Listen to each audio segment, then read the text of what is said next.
The leftists, the Islamists, and the opportunistic far right too came together to remove the political giant of Israel, Benjamin Netanyahu. But Bibi is not going away so easily. The fragile rainbow coalition is compromised and could break any time soon. But until then, Israel is paying the price. Huge strategic business deals with the UAE, the first Arab nation to sign the Abraham Accord with Israel, are now being dismantled by the new government in Israel, acting directly against Israel's security and prosperity. But Netanyahu is not just sitting in a corner to watch all his hard work being undone. He's making a comeback, a big one at that. Hi, and welcome to TFI Global, the foreign affairs and geopolitical analysis arm of the TFI Media Group. I am your host Shubhangi, and in this video, I will tell you about the former Israeli Prime Minister's game plan to return to the top chair.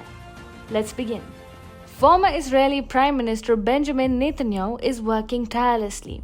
He is reportedly not even leaving the Parliament of Israel or the Knesset these days. He stays up until late night working on behalf of the opposition, which has begun giving hell to the ruling Naftali Bennett-led change government.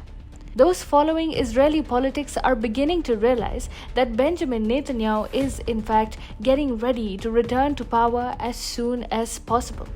Elections in Israel, as has been established multiple times now, can take place at a very short notice, and therefore, when they do, the former Prime Minister wants to be ready.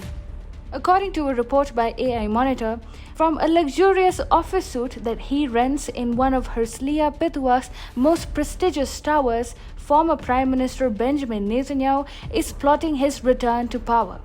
He is committed to taking back the office of Prime Minister, which he believes was stolen from him in a public and political scam. To that end, Netanyahu has been making several significant moves. For starters, he is working overtime to be in the spotlight and ensure that it is him and the Likud party which set the narrative in Israel. So, an hour before Prime Minister Naftali Bennett announced on national television that seniors over the age of 60 could receive a third shot of the COVID-19 vaccine, Benjamin Netanyahu released and widely circulated a video of himself reminding the public that he had already called for a third vaccination shot several weeks ago. Thus, he stole Bennett's thunder rather effortlessly. Since losing the Prime Minister's post to Bennett, Netanyahu is following a carefully orchestrated schedule of visits to all the Likud strongholds. They are places where people still refer to him as Prime Minister and are anxious to see him back in office.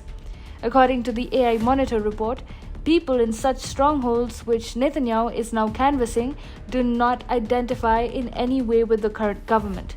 For these hardcore Likud supporters, the Bennett government is detached, elitist, and even illegitimate. Netanyahu's efforts are already beginning to bear fruit.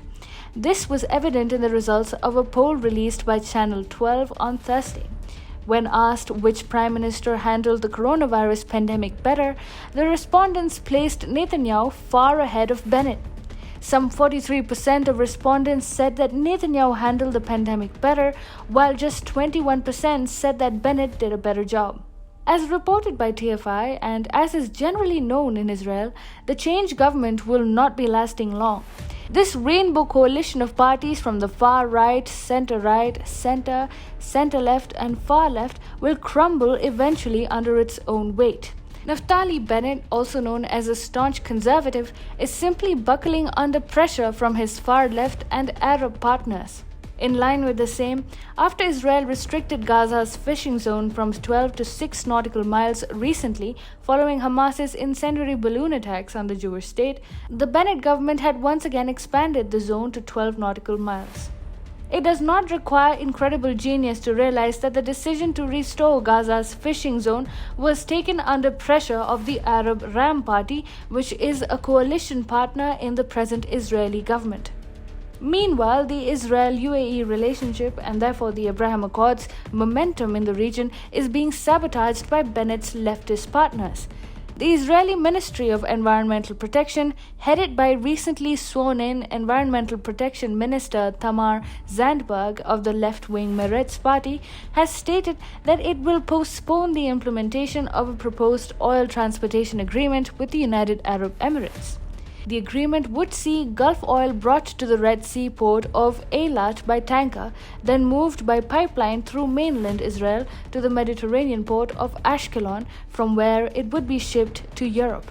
This would take UAE-Israel relations to new heights, which is why leftist factions of the Israeli government have begun their sabotage operations against the agreement.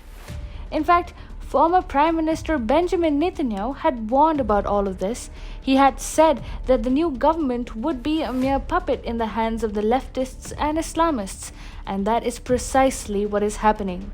However, he is also making sure that this government does not last long, and he is preparing for its inevitable collapse.